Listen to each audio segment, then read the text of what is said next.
Well,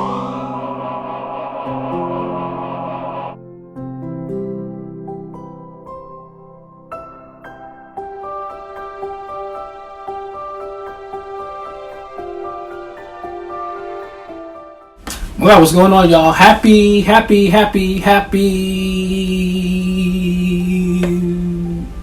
Tuesday. It's Tuesday. It's the end, almost the end of the year. We are counting down the days. I think we've been counting down the days since March. But anyway, we're like, when is this going to be over? When is this year going to be over? Anyway, how's everyone doing? Hope everyone's had a great holiday weekend. I am still on a holiday weekend. I think I'm on a holiday weekend until next weekend, which is awesome. Yeah. So I have a lot of time to just catch up and do a lot of things. I've been watching a lot of TV. A lot of Real Housewives, catching back up on that, getting back on old television shows, watching movies. Just neglecting everyone, but doing this, you know what I mean, which is like what I love to do. So, yeah, so I scored. So, it's been a great weekend. I will be going to see some friends, probably New Year's, not, virtually. And I'm going to visit a friend. Other than that, but you gotta keep it minimal, because you have to. So anyway, what I'm here to talk to today about is Joan Crawford. I am going to talk about movie stars, and she is a movie star, and she is my favorite movie star. I was actually introduced to her at a very young age. I would say maybe around 8 or 9, and my mom was watching, rest in peace, my mom was watching both of them. My mom was watching this movie, Sadie McKee. It was made in 1934. And I was just like, how come this movie's in black and white and everything else is in color and blah blah blah blah blah blah blah blah blah blah blah. Then she explained to me about the whole Hollywood system and how Hollywood used to be back in those days and the rules and everything. I mean, she went on this whole thing about it. Like, she told me more than I was supposed to know and stuff that I would probably learn later on in life, and I'm glad like I had that moment with her to, put me on, because it's interesting. It's the most interesting thing that someone can be interested in. I'm just like no, about like affairs and people doing stuff and you hiding crimes and all that. I was like, wow, like, wait, they did this just to protect each other? Oh, okay. Not that you should be doing this now, because that's not right. You can't hit somebody with a car and blame the janitor for doing it. Like, you can't do stuff like that. It's not cool. So anyway, getting back to Crawford. I was just like, who is this woman? Her face was just like really cool. It was interesting. And my mom was like, this is Joan Crawford, blah, blah, blah, blah, blah, blah, blah. And she said, but they did a movie about her and saying that she was this bad person and blah, blah, blah, blah, blah. And I said, so do you think she's a bad person? And my mom was like, no, I don't think she's a bad person, because you can't believe everything you hear. I was like, I got it. She said, but if you want to watch the movie and you learn about her, as time goes on, you make your own opinion. So time has gone on. Time has progressed. I've gotten, from 8 to 40. I'm like, wow, okay, so I learned a lot. I still haven't seen all her movies, but I've seen a bunch. I mean, come on, like, it was the 1930s, and I mean, you're making like 7 to 10 pictures a year. Like, come on, it's a lot. They were good. Some of them were good. I haven't seen all of them, so I can't say all of them are good. I'm a big fan of the 1950s Crawford. I like the whole drama, the melodrama. Like, she was like this whole, like, Queen Bee was my favorite. Like, when she slapped the shit out of fucking Jennifer Stewart, her cousin. Like, she was like, oh my god. And then, like, Crawford said, right at the steps. I was like, oh, and she stormed off. I was like, yes.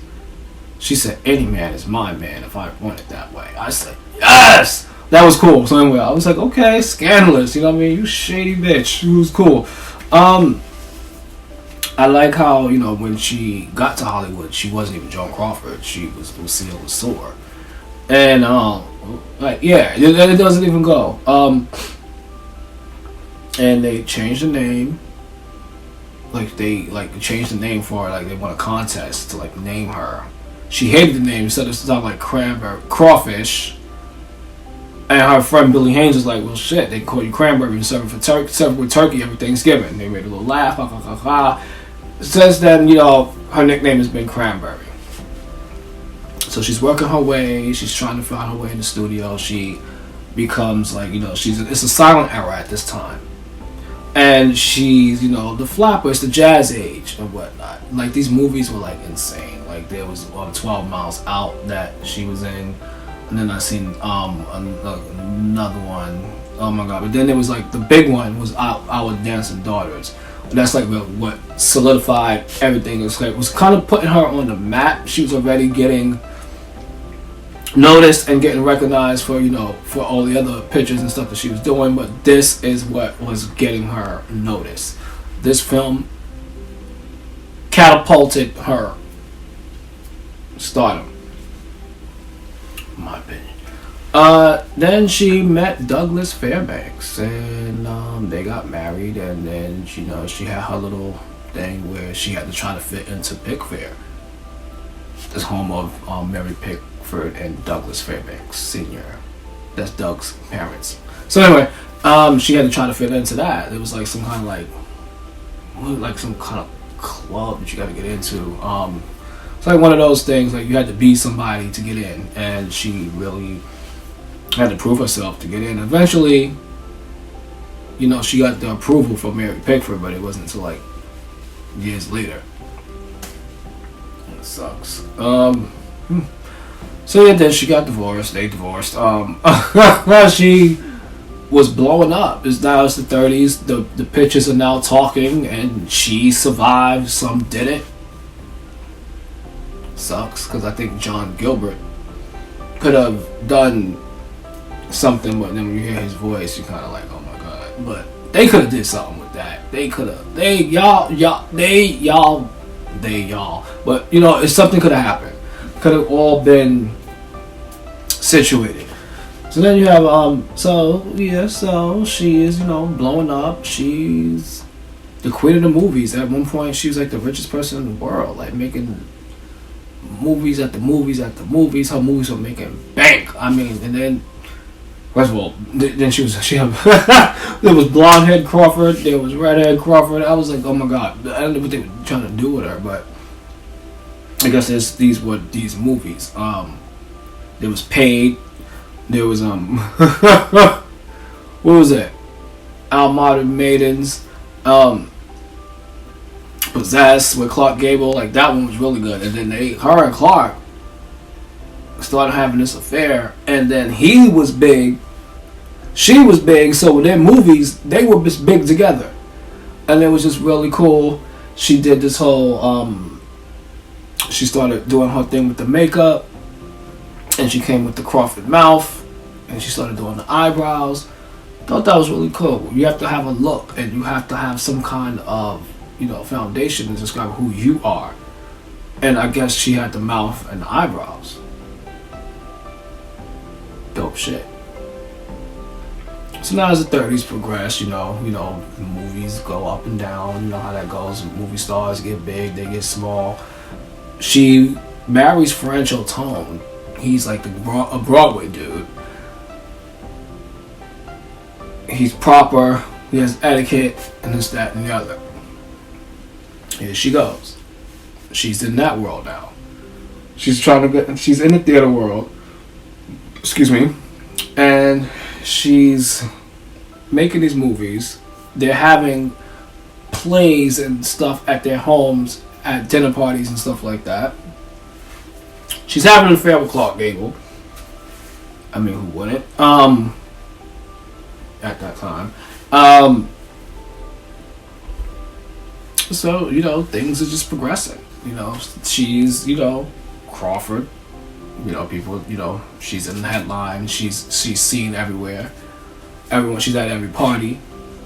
She's still making amazing movies. They're still like box office hits until maybe 1937, and she's labeled box office poison with Captain Hepburn, Fred Astaire, and a few other people that, you know, they were saying that they were not making. Yesterday they was making more. They were getting paid way too much than what their money should be making and stuff like that. So it was like, damn. So Crawford at that time, they said she was slipping. So she's working on trying to get her career back on track, you know. So what does she do? Well, besides divorce Francho, she gets into this awesome movie titled The Women. And the movie is, oh my god. Now this movie right here has everyone in it, from like Mary Boland and Norma Shear, Paulette Goddard, Virginia Gray, oh my god, Lucille Watson, Marjorie Main. Goodness gracious.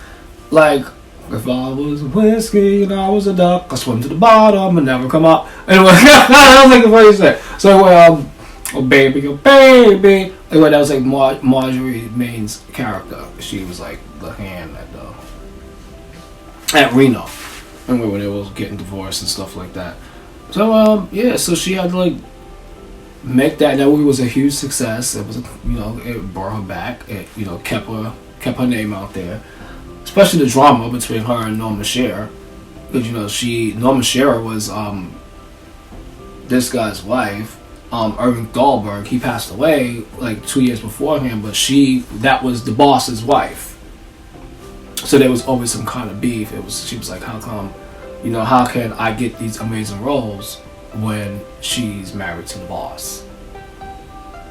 But things worked out, and her Joan career kept going, and Norman's kind of like teetered down. So yeah, so that put her back on the map, like I was saying. So now she has to go do Strange Cargo with Clark Gable, and now Clark Gable just did Gone with the Wind. He's huge right now. He's bigger than all of them right now. So she gets upset because his name is above hers.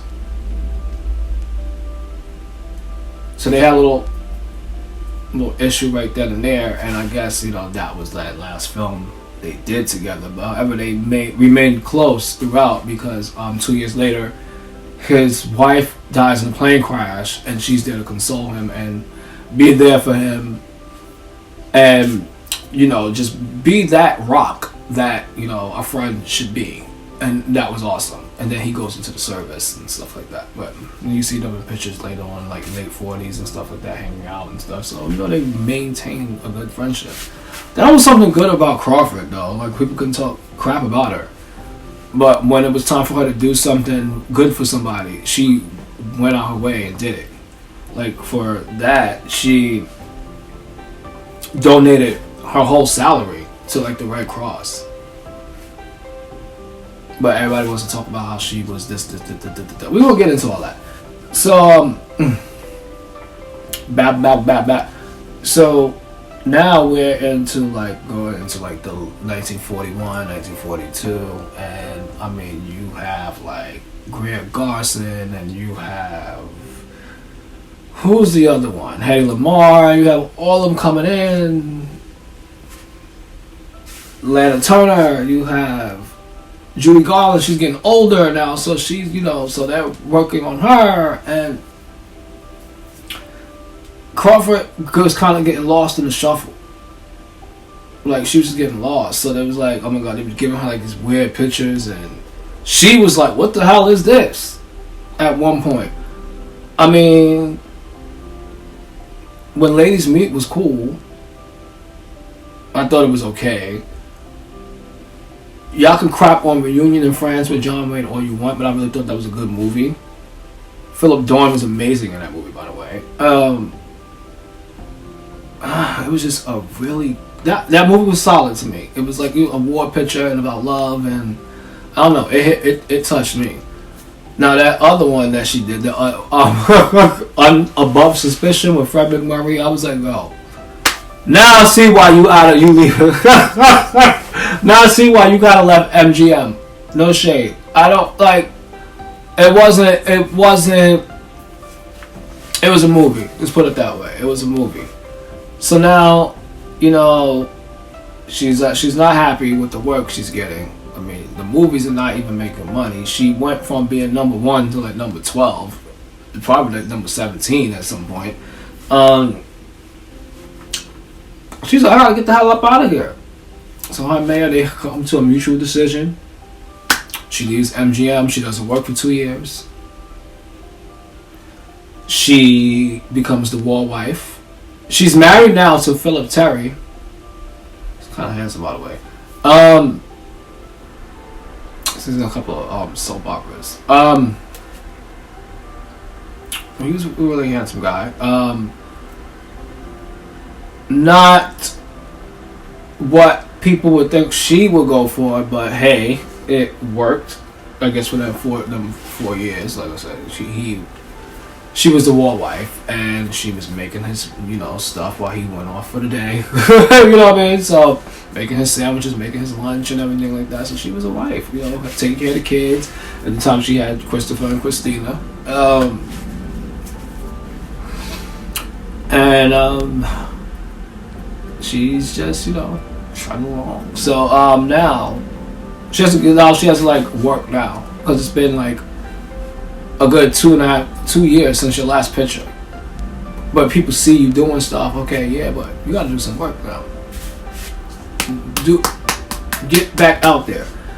So then she hears about Mildred Pierce, and she has to take a screen test. She doesn't get along with Michael Curtiz at all. They hate each other.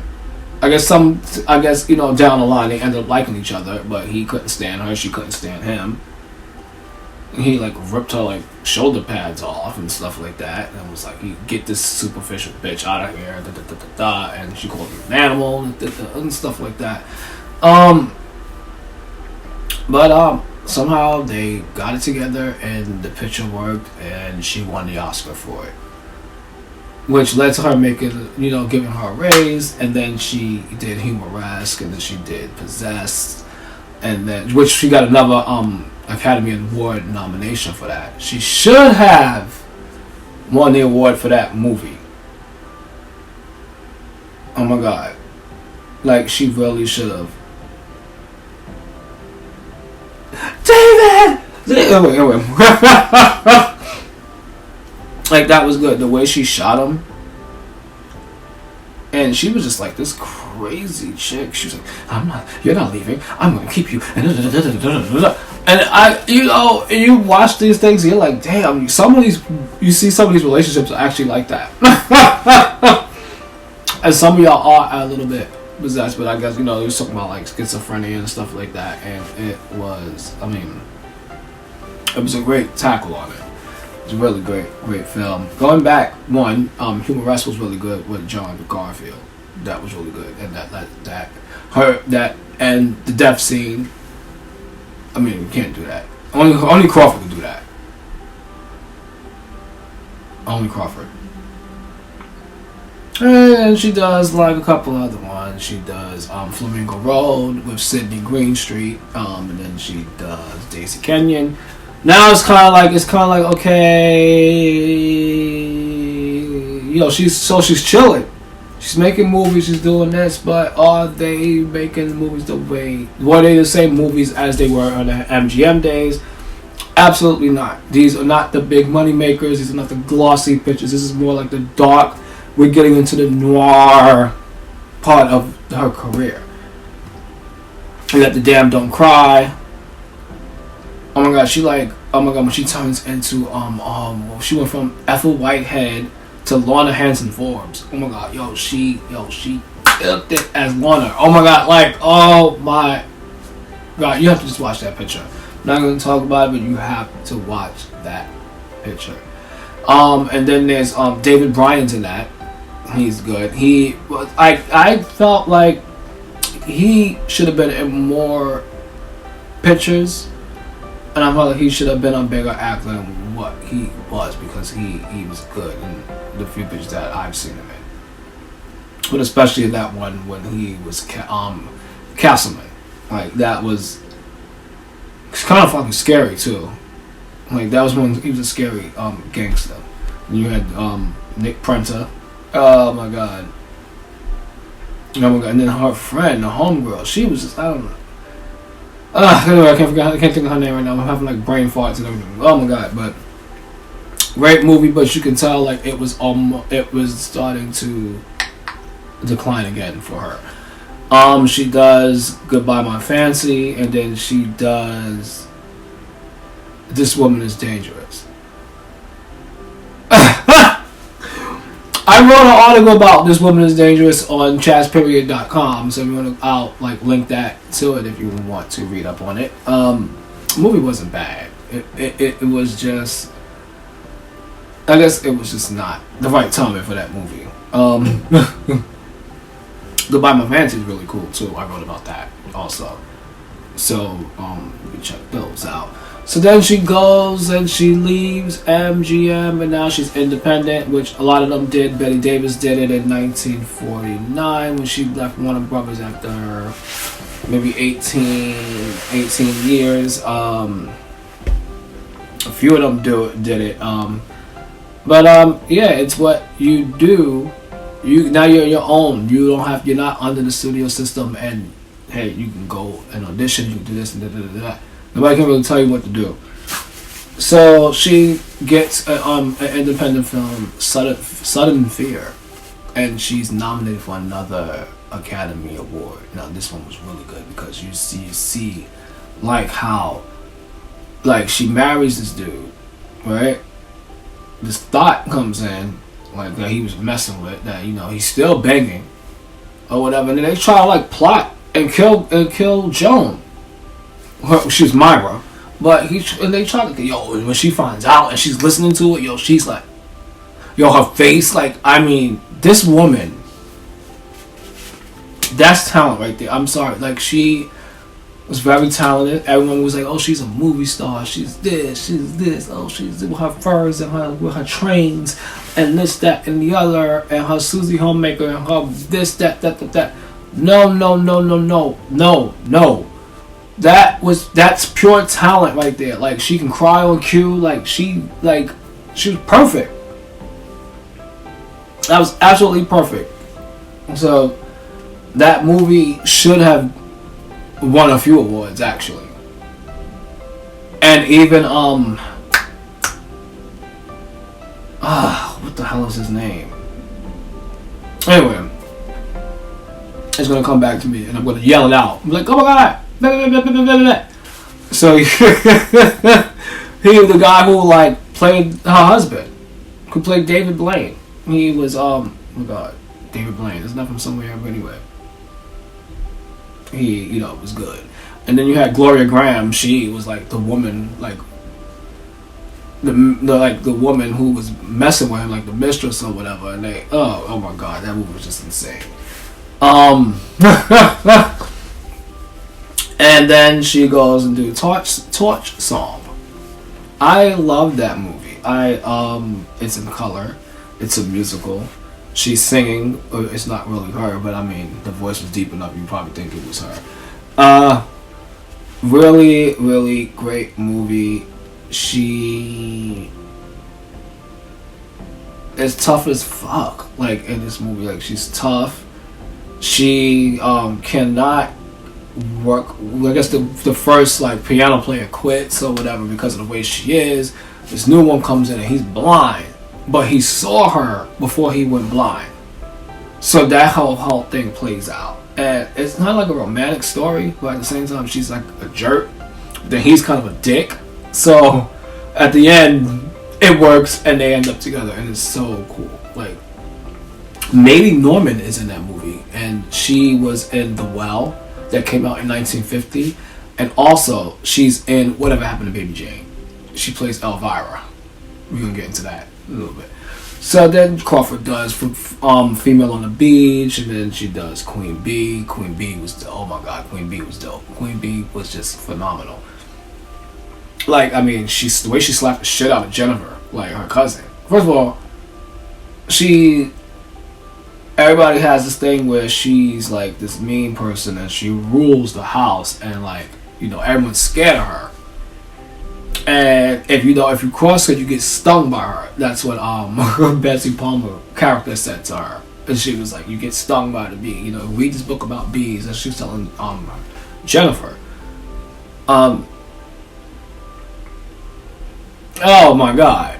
So, but apparently Eva, who's Joan, is having an affair with Judd, who's Carol's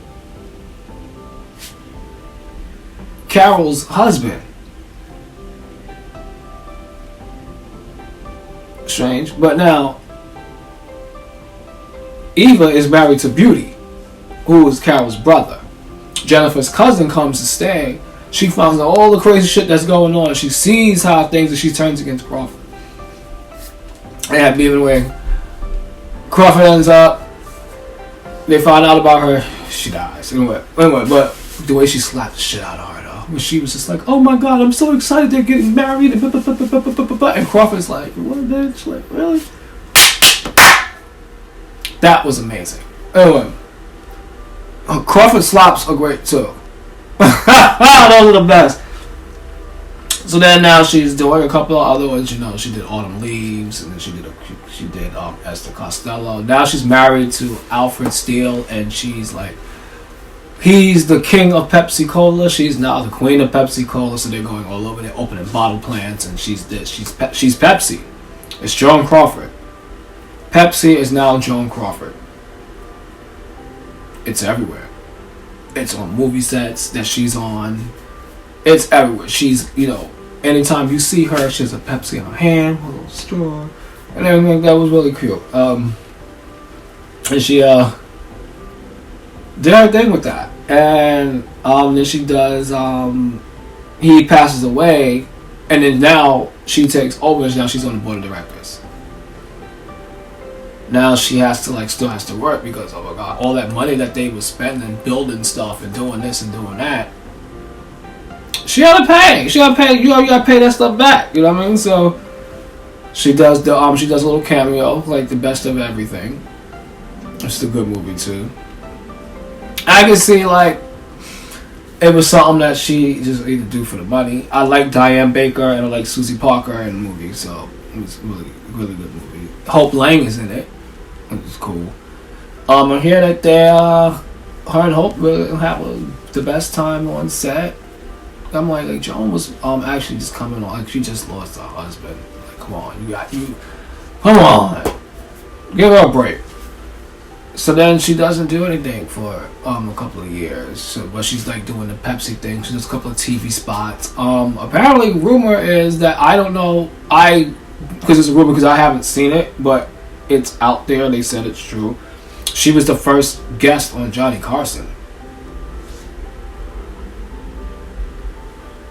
I like that. So that was cool.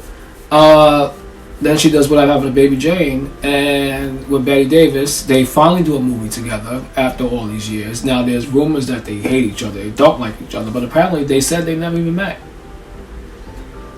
But you see them in pictures back in the 40s. There was a picture with, I think, Gene Herschel or somebody, and you see, but they weren't buddies like that. They saw each other and this, that, and the other, but then they would say shit like that, say things about each other. Apparently she tried to take her, Betty Davis flirted with Francho back in the 30s. So it was always something. So they finally get to do this movie together, and I guess people amped up things that they would say, and now they have a fucking beef. Now it's a feud. They kept it professional, but you could tell they have a feud. There's something going on. One would say this, one would say that, and then working together. Apparently the scene that Betty has to kick Joan around, she kicks Joan in the head. Joan pays her back by putting weights on her, so then when she drags her, Betty Davis' back gives out and she falls on the floor. I'm like, oh my God, come on, was this for real? So it's like, is this for real here? So then you have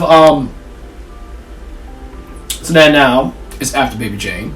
The Oscars come out. Betty is nominated. Joan is not. Joan is like, oh my God, whoever doesn't accept, whoever's not around to accept the award, I'll do it. So she did it.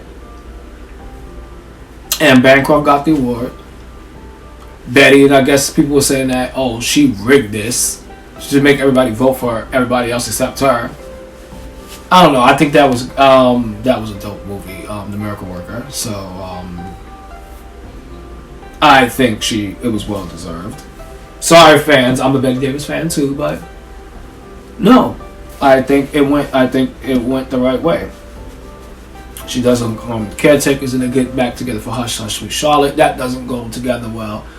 Joan ends up in the hospital for whatever, like health issues and this, that, and never. I heard it was a case of the Betty Davises. That's what she had. She's off the thing now. So now Olivia de Havilland is in it, and now the movie comes out, and it's a hit. She's now the scream queen. She's doing nothing but horror movies. Cool. To ride it out. She did I Saw What You Did, Straight Jacket, and Berserk. Really good movies. The Berserk one was in the circus, and they oh my god, that one was, I don't know, I guess like 1960s schlock, cheesy. I don't know. I just I liked it because it was her, and she looked great. And then she did Trog. That was like the last one that she did. She closed out with Trog. Whether that was her choice or not, hey, we don't know. But that was her last film. Then she does a bunch of TV stuff, and then 1974 she sees a picture with her and Rosalind Russell, and she was like, oh hell no. She's like, if that's the way I look, you're ever gonna see me again. And she canceled everything. She canceled her promotions. She used to have books out. She was doing a bunch of stuff, and that was it. She would just talking to people on the phone, write letters and stuff like that, do interviews, phone interviews and stuff like that. But she never came, no one really saw her after that. It was kind of like a tragic end. Really sad. Because when people see you, and you're this movie star, and you're this glamorous, this, that, and the other, and then this one day you have a bad picture, and you see yourself, and it's like a whole fucking blow to your system. It's a huge blow. So she, her health was declining. She was getting older. She, they said she had cancer. She ended up passing away a couple of years later, in 1977. 1978, I guess the book comes out, Mommy Dearest. First of all, we got to talk about the funeral. Apparently, there was at the funeral, when Christina walked in, people walked out. So I guess that's where we kind of know where we are with this movie thing. You know what I mean? So, and I guess how people felt. In my opinion.